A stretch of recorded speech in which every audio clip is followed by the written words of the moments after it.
Amis astro, bonjour, on se retrouve aujourd'hui pour notre guidance de la semaine. J'espère que vous allez tous très bien. Alors voilà, petite guidance donc de la semaine du 22 au 28 mai 2023. On va aller chercher le conseil de départ, de quoi on part, quel est le conseil que vous avez à nous donner pour bien vivre cette semaine du 22 au 28 mai, pour bien évoluer. Voilà. Allez, notre conseil pour la semaine à tous.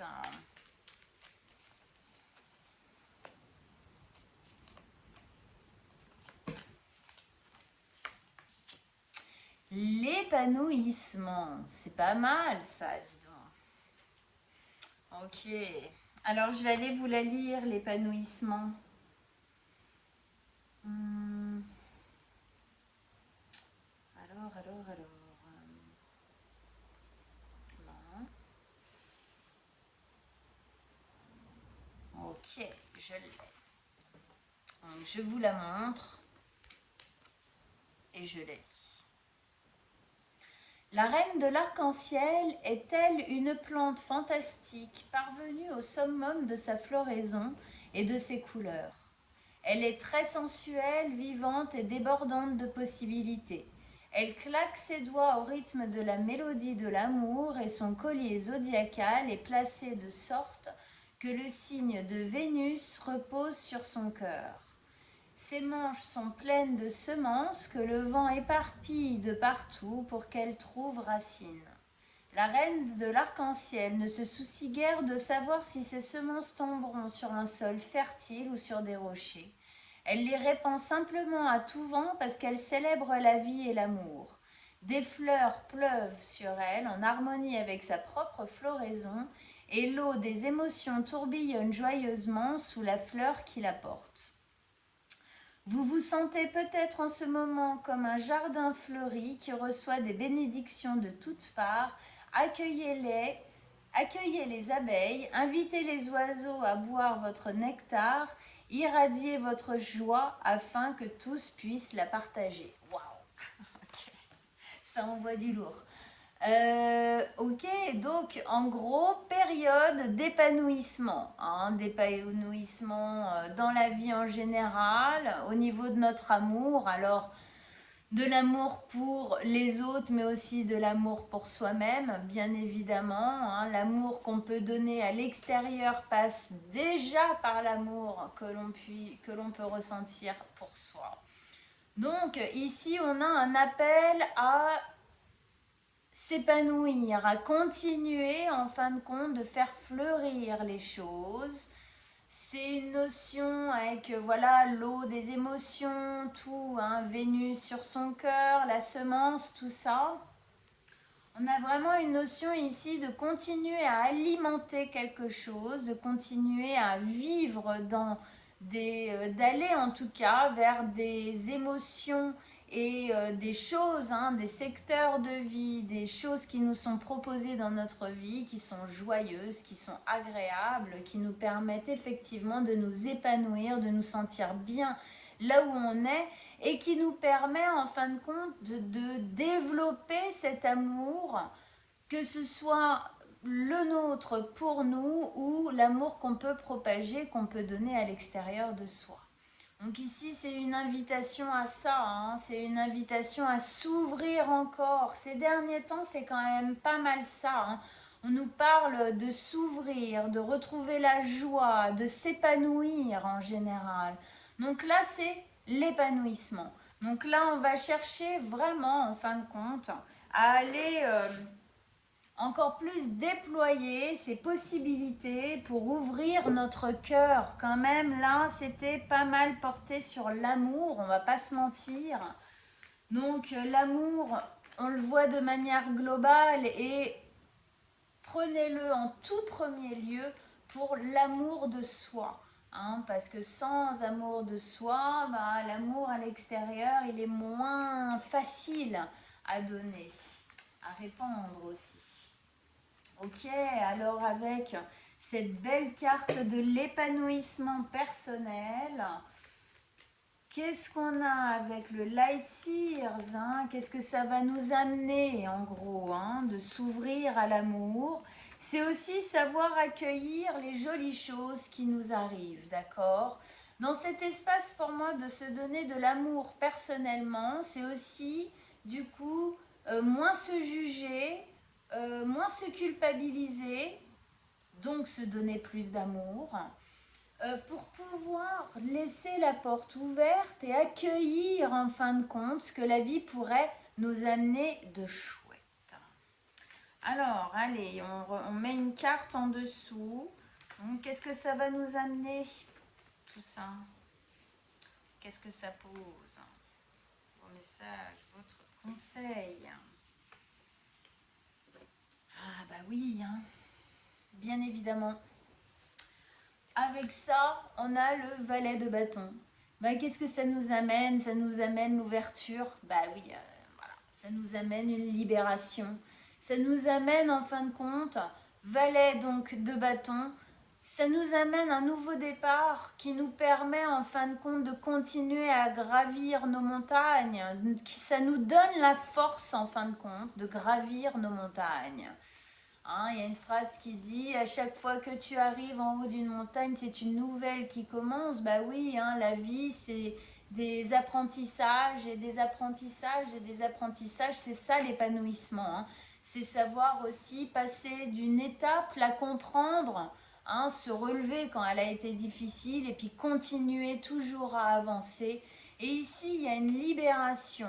Quand on se donne de l'amour, qu'on arrête de se juger autant, de se culpabiliser autant, eh bien effectivement, on lâche quelque chose du passé. Hein. On dit, vraiment on dit crotte, on va dire comme ça, au passé en disant ça c'était moi avant, ça m'appartenait avant, aujourd'hui j'ai envie de me libérer de ça, de m'épanouir effectivement. Donc, on a une notion de libération, de liberté, de légèreté, d'accord? On avance ici, on avance sûrement, on avance dans le feu, donc dans les actions, on pose des actions, on pose en fin de compte dans la matière, dans les actions, nos envies profondes, nos envies d'épanouissement dans notre vie, d'accord? C'est aussi notre ambition profonde. Comment est-ce que je pense que dans ma vie, je peux m'épanouir? Quelle est l'ambition que j'ai dans mon cœur qui va me permettre de m'épanouir? Tout ça toujours dans cette notion de se pardonner les choses, de se donner plus comment dire, être meilleur avec soi, d'accord? Être notre meilleur ami et non pas notre ennemi juré, parce qu'on est, on est très fort hein, là-dedans. Donc ici, justement, on nous parle de laisser tout ça derrière soi.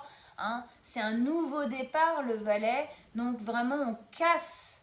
Il y a une rupture avec le passé pour aller vers quelque chose de florissant. Hein. C'est ce qui était dit dans cette carte. Donc pour moi ici, c'est une possibilité en gros que les énergies nous amènent cette semaine. Et ici, le message, c'est d'être porté par ça, d'aller vers ça, hein, de continuer en fin de compte ce mouvement ici de légèreté, de compréhension, d'aller vers le meilleur.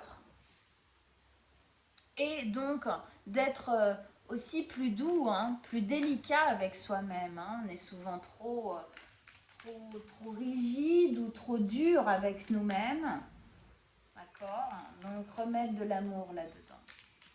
Alors maintenant, on va poser 3 cartes avec le Golden Tarot. Ben voilà, hein, comment réagir, qu'est-ce que ça va faire peut-être bouger à l'intérieur de nous, hein, de se libérer comme ça, d'aller vers l'accueil en fin de compte du bonheur. Alors, en tout cas, avoir envie de l'attirer à soi véritablement, hein, pour de vrai, parce qu'il y a des fois on se dit j'ai envie d'être heureux, machin, et puis les décisions qu'on prend, c'est pas ça. Hein. On s'en rend compte au bout d'un moment. Alors, allez, 3 cartes, l'épanouissement et le valet de bâton.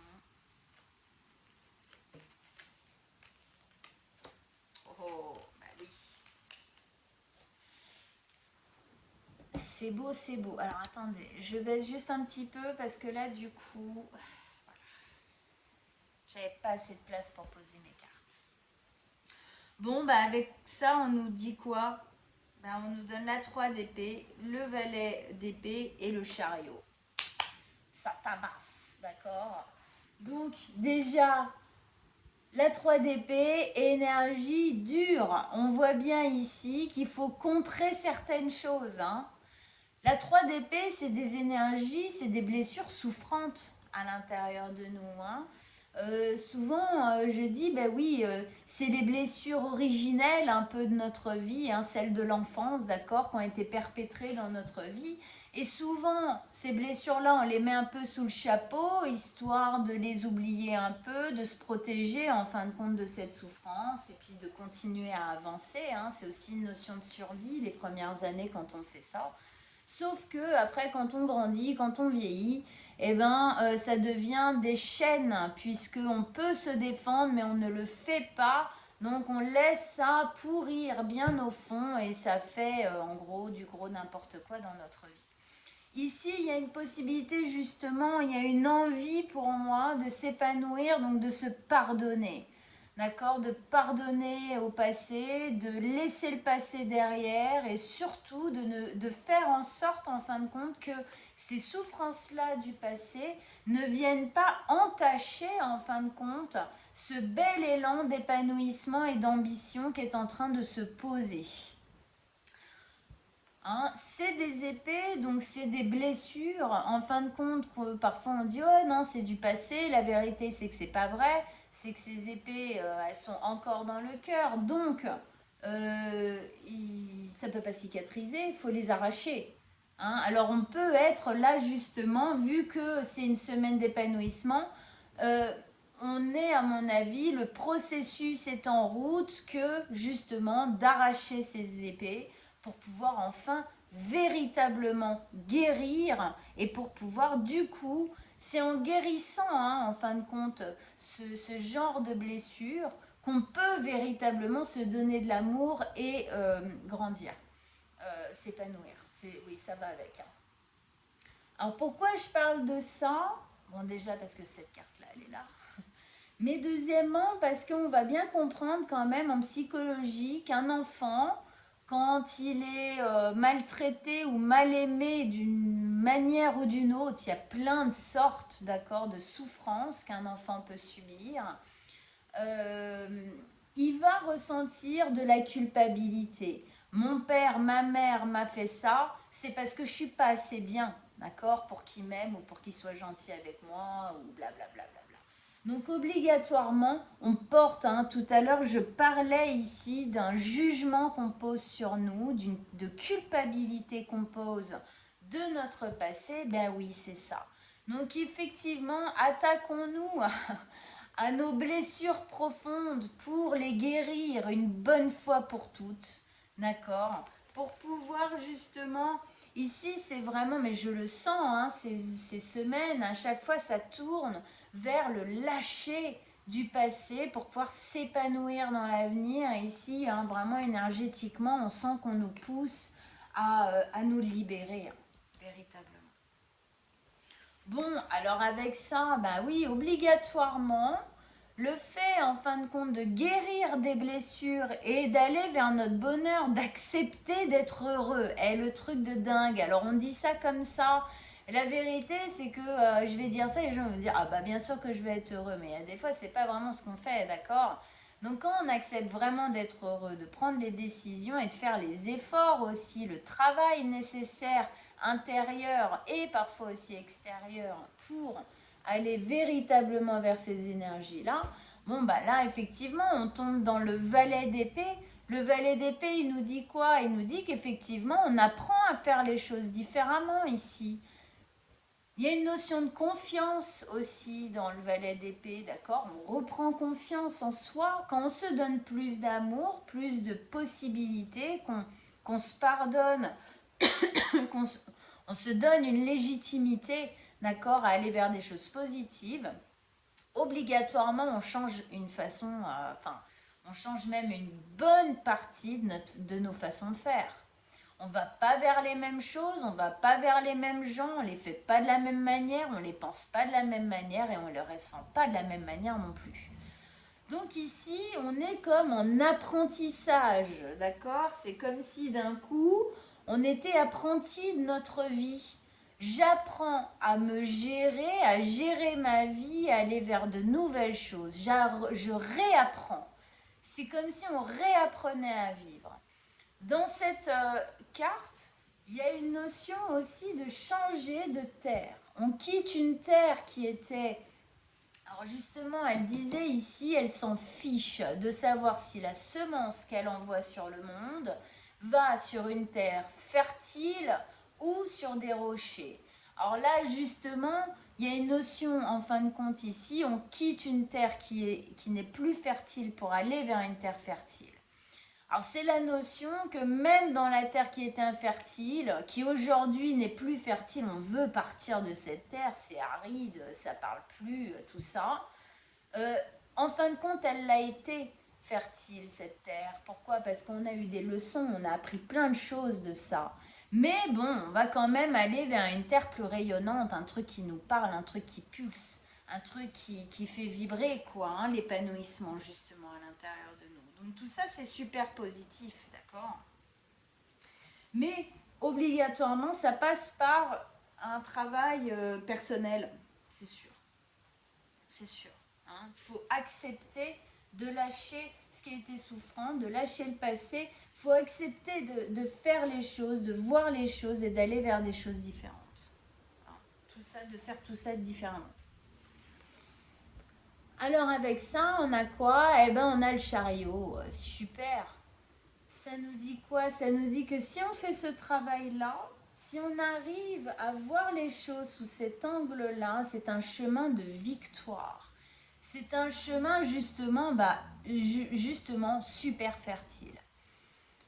Le chariot nous parle de déménagement en général, hein, de manière générale. On va plutôt dire ça comme ça. C'est-à-dire de gros changements. Alors effectivement, ça peut impliquer à un moment donné des déménagements, un déménagement de maison, d'appart, de ville, de pays peut-être. Mais en tout cas, c'est des gros mouvements, hein, c'est une notion de mouvement.